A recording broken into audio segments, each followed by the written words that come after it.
Une scène traditionnelle d'hiver dans une station de ski. De la neige, des chalets, mais pas de touristes. La station italienne de Servigne-à-Breuil a des airs de ville fantôme. Et cela ne va pas aller en s'arrangeant. Non sans contestation, les stations italiennes, françaises et allemandes seront fermées pendant les vacances de Noël pour tenter de contrôler la pandémie de coronavirus.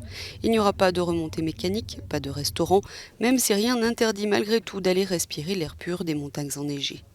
Depuis une semaine, la chancelière allemande Angela Merkel cherche à coordonner la fermeture des stations de ski au niveau européen, au moins jusqu'à la nouvelle année. L'Autriche a été mise sous pression par Berlin, Paris et Rome et accuse même l'Allemagne d'ingérence. Même si l'hiver dernier, les stations de sport d'hiver autrichiennes se sont révélées être un terrain très propice au Covid-19, Vienne n'a pas l'air de vouloir céder. Ayant déjà pris leur décision, la Suisse et le Liechtenstein ouvrent leurs stations, l'Espagne et Andorre pourraient faire de même.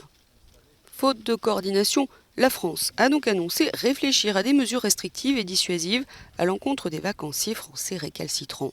S'il y a des pays de l'Union européenne et des pays hors UE qui maintiennent leurs stations de ski ouvertes, nous aurons des mesures en effet de contrôle pour d'abord dissuader plutôt nos concitoyens d'aller dans des zones où on considère qu'il y a des risques d'infection et pour ne pas aussi créer une situation de, si je puis dire, de déséquilibre avec des stations en France, en Italie, en Allemagne qu'on serait amené à fermer quand d'autres ouvriraient. Le Premier ministre belge, qui était à Paris, est du même avis.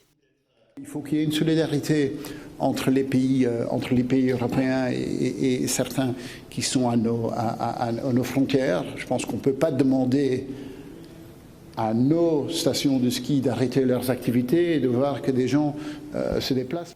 Mais quelles mesures restrictives pourraient dissuader de se rendre dans les stations suisses ou autrichiennes?